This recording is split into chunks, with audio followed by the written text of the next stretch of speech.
hope you let me in, yeah.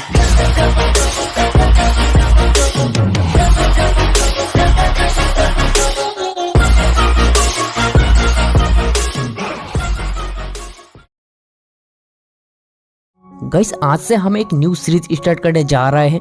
उम्मीद करते हैं आपको ये वाला सीरीज भी काफी ज्यादा पसंद आएगा। बाकी सीरीज की तरह इस सीरीज को भी आप प्यार और सपोर्ट दिखाना ताकि हम इस सीरीज को और भी आगे ले जा सके। तो चलिए टाइम वेस्ट नहीं करते हुए सीरीज को आप एंजॉय करो। मिलियंस ऑफ ईयर पहले इस मल्टीवर्स में 18 यूनिवर्स एग्जिस्ट हुआ करता था और इस सारे यूनिवर्स में एक स्ट्रॉन्गेस्ट गॉडेस ऑफ डिस्ट्रक्शन थी और उन्हें मेगावर्सल गॉडेस भी कहा जाता था और उनकी असली नाम थी गॉडेस सीरस। तो अब गॉडेस सीरस एक दिन अपने काम खत्म करके रेस्ट कर रही थी। तभी वो देखते हैं कि यूनिवर्स 7 पर कुछ अजीबोगरीब हलचल होने लगता है। वो लोग फाइट कर रहा था। सीरस सोचती है कि यूनिवर्स 7 पर कोई आके उन लोगों को मार रहा है, पर असल में यूनिवर्स 7 पर वो लोग ट्रेनिंग कर रहा था। सीरस जाने अनजाने में यूनिवर्स 7 पर एक अटैक लॉन्च कर देते हैं। सीरस का अटैक का पावर इतनी ज्यादा था कि सारे के सारे सीएंस मर जाते। तभी वहाँ पर बारडोक आके उस अटैक को रोक लेते हैं। सीरस का अटैक काफी पावरफुल था जिस वजह से बारडोक काफी ज्यादा घायल हो जाते हैं और वो बेहोश होकर नीचे जमीन पर गिर जाते हैं। ये देखकर सारे के सारे सीएंस काफी ज्यादा शॉक हो गया था।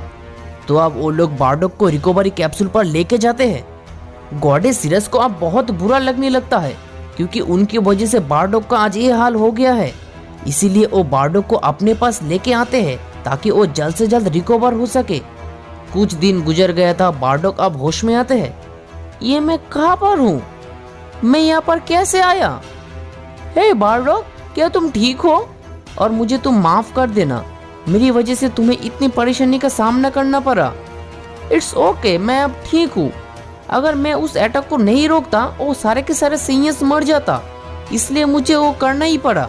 जैसे जैसे दिन बीत रहा था बारडोक और सीरस करीब से करीब होता जा रहा था। सीरस अब बारडोक को पसंद करने लगती है। अचानक एक दिन सीरस चिल्लाने लगते हैं, बारडोक, बारडोक, तुम कहाँ हो? जल्दी आओ। बारडोक भागते हुए सीरस के पास आते हैं और कहते हैं, आखिर तुम्हें हुआ क्या है? चिल्ला क्यों रही हो?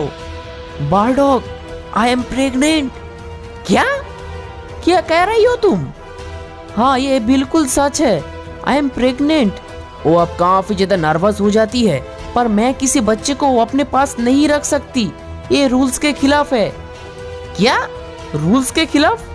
हाँ, मैं सुपर डिस्ट्रक्टिव गॉडेस हूँ, मैं किसी बच्चे को जन्म नहीं दे सकती। तो अब वो दोनों डिसाइड करते हैं कि वो लोग इस बच्चे के बारे में किसी को नहीं बताएगा। इसीलिए सीरस उस बच्चे को जल्द से जल्द जन्म दे देती है। फाइनली वो बच्चे का जन्म हो जाता है और उसका हेयर का कलर व्हाइट था। मीनवाइल हमें जेनोसमा के पैलेस को दिखाया जाता है जहां हम देखते कि जेनोसमा आप कहते हैं, इतनी पावर कहां से आ रहा है? रूल्स को ब्रेक करके वो इस बच्चे को जन्म दिया है और वो आखिर इतनी पावरफुल कैसे बन सकता है? वो बच्चा बड़ा होकर इस मल्टीवर्स के लिए खतरा साबित हो सकता है। तो हमारे पास कोई भी ऑप्शन नहीं है, हमें उसे मारना ही होगा। ऐसा कहकर जेनोसमा उस बच्चे को मारने के लिए अटैक लॉन्च कर देते हैं। तभी सीरस उस अटैक को रोक लेती है क्योंकि सीरस भी काफी पावरफुल था। तभी सीरस टेलीपोर्ट होकर बारडोक के पास चले आते हैं। सीरस को देखकर बारडोक अब कहने लगता है, तुम इतना घबरा क्यों रही हो? क्या हुआ है? किंग ऑफ एवरीथिंग यानी जेनोसमा हमारे बच्चे को मारने के लिए अटैक किया था, पर कैसे भी करके मैं उस अटैक को रोक लिया था, पर ज्यादा देर तक हम ये सब रोक नहीं पाएंगे। तो अब बारडोक उस बच्चे का नाम देते हैं कैकरोट। कैकरोट अब रोने लगता है। कैकरोट के रोने की वजह से पूरी की पूरी यूनिवर्स कांपने लगता है।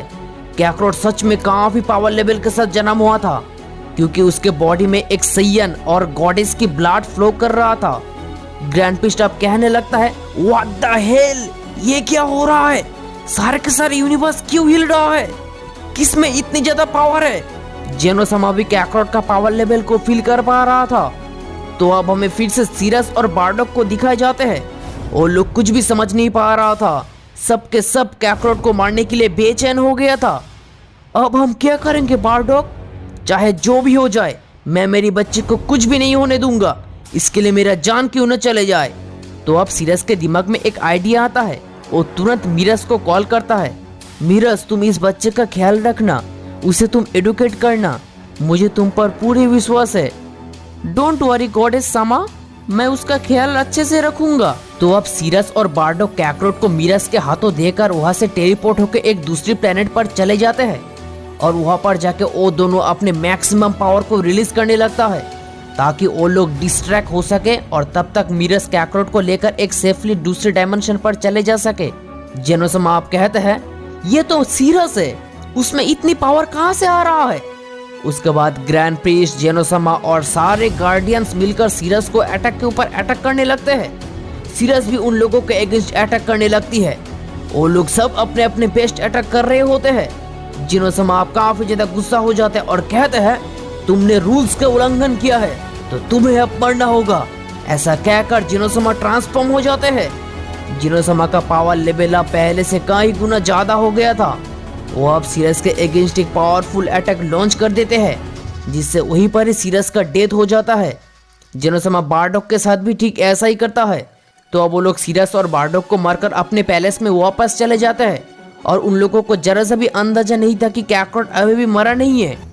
उसके बाद हमें एक दूसरी डायमेंशन को दिखाए जाते हैं जहाँ कैकरोट मिरस के साथ ट्रेनिंग करके डिवाइन पावर को अचीव किया था और तो और वो इतनी सी छोटी सी उम्र में अल्ट्रा इंस्टिंक्ट को भी मास्टर कर लेते हैं। ट्रेनिंग के दौरान कैकरोट अचानक एक दिन अपने लिमिट को ब्रेक करके सुपर सैयन इन्फिनिटी में ट्रांसफॉर्म हो जाते हैं। कैकरोट की इतनी ज्यादा पावर की वजह से पूरी डायमेंशन में क्रैक पड़ने लगते हैं। मिरस कैकरोट को देखकर काफी ज्यादा सरप्राइज्ड हो जाता है। आखिर इतनी सी छोटी सी उम्र में वो इतने पावरफुल कैसे बन सकता है। तुम्हारा पेरेंट्स तुम पर प्राउड फील करता अगर आज वो लोग जिंदा रहता तो। जैसे जैसे दिन बीतता जा रहा था गोकू ट्रेनिंग करते करते और भी पावरफुल बनता जा रहा था। फाइनली गोकू अब एडल्ट हो जाते हैं। गोकू एक दिन मिरस से पूछता है तुम मेरे रेस के बारे में क्या जानते हो। मिरस कहते हैं इन्वेस्टिगेट करके पता चला है यूनिवर्स 6 और 7 में सैयन रेस मौजूद था पर अनफॉर्चुनेटली यूनिवर्स 6 एक वॉर की वजह से खत्म हो चुका है और यूनिवर्स 7 को फ्रीजा ने डिस्ट्रॉय कर दिया है। तो अब कोई नहीं बचा। हाँ, सिर्फ 3 सैयन सरवाइव कर पाया है। पहला प्रिंस वेजिटा, दूसरा नेपा और तीसरा रेडिट्स। तो मैं उन लोगों से मिलना चाहता हूँ, वो लोग भी सैयन रेस का है। इट्स ओके कैकरोट, तुम्हें चिंता करने की कोई बात नहीं है। कैकरोट आप टेलीपोर्ट होकर प्लेनेट नमेक पर चले जाते हैं जहाँ वो तीनों सैयन्स मौजूद था। कैकरोट जैसे ही वहाँ पर जाते हैं वो देखते हैं कि फ्रीजा उन लोगों को ह्यूमिलिएट कर रहा है। तो तुम भी एक सैयन हो। रेडिट्स अब गोकू को देखकर कहते हैं क्या तुम कैकरोट हो? मैंने तुम्हें सब जगह पर ढूंढ लिया था पर किसी भी जगह पर तुम नहीं मिले। गोकू अब फ्रीजा को देखकर कहने लगता है तो तुम ही यूनिवर्स 7 को डिस्ट्रॉय किए हो और आप इन लोगों को मारने के लिए आए हो। मैं तुम्हें नहीं छोड़ूंगा। क्या तुम मुझे मारोगे गॉड मंकी? यस, मैं ही तुम्हें मारूंगा चाहे तुम इमोर्टल क्यों ना हो। तो ठीक है, सबसे पहले तुम मेरी विश फुलफिल कर दो, बाद में तुम मुझे मारना। बताओ तुम्हारा विश क्या है। फ्रीजा अब गोकू को उसके विश के बारे में सब कुछ बता देते हैं। गोकू अब नाम्पियन लैंग्वेज से ड्रैगन को कॉल करते हैं तो 7 ड्रैगन वापस में गैदर्ड हो चुके हैं। बताओ तुम्हारा विश क्या है। गोकू कहते हैं मेरा विश है कि तुम फ्रीजा को इमोर्टल कर दो। गोकू की ये सारे बातें सुनकर सभी लोग काफी ज्यादा शॉक हो जाते हैं। क्या तुम पागल हो चुके हो? वो अगर इमोर्टल हो जाएगा तो हम सब यहाँ पर मरने वाले हैं। थैंक यू मुझे इमोर्टल करने के लिए। तो अब तुम सब मरोगे। फ्रीजा अब गोकू को मारने के लिए अटैक करना शुरू कर देते हैं पर गोकू अपने जगह से 1 इंच भी नहीं हिलकर फ्रीजा के अटैक को रोक लेते हैं। फ्रीजा अब काफी ज्यादा सीरियस हो जाता है और ट्रांसफॉर्म होकर गोकू के ऊपर एक ब्लास्ट करता है पर गोकू एक हाथों से उस ब्लास्ट को रोक लेता है और उसके ऊपर ही उसके अटैक को रिटर्न कर देते हैं। गोकू अब एक सिंगल अटैक करते हैं जिससे वो काफी दूर जाकर गिर जाते हैं। फ्रीजा अब अपनी जगह से हिल भी नहीं पा रहा था। ये आखिर कैसे हो सकता है? वो इतनी पावरफुल कैसे बन सकता है? कौन हो तुम? मैं हूँ सुपर सैयन गॉड बार्डोक और सुपर डिस्ट्रॉयर गॉडेस सीरस का बेटा। व्हाट? तुम डिस्ट्रक्टिव गॉडेस का सन हो? अब मैं समझा, इसीलिए तुम इतने ज्यादा पावरफुल हो। गोकू अब फ्रीजा की तरफ देखने लगता है और कहता है अब तुम्हारा मरने का समय आ चुका है, डाई।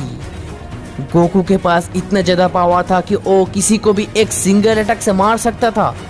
गोकू अब वहां से वैनिश हो जाता है और जेनोसमा के पैलेस पर चले जाते हैं। अब मैं अपने मॉम और डैड का मौत का बदला लूंगा।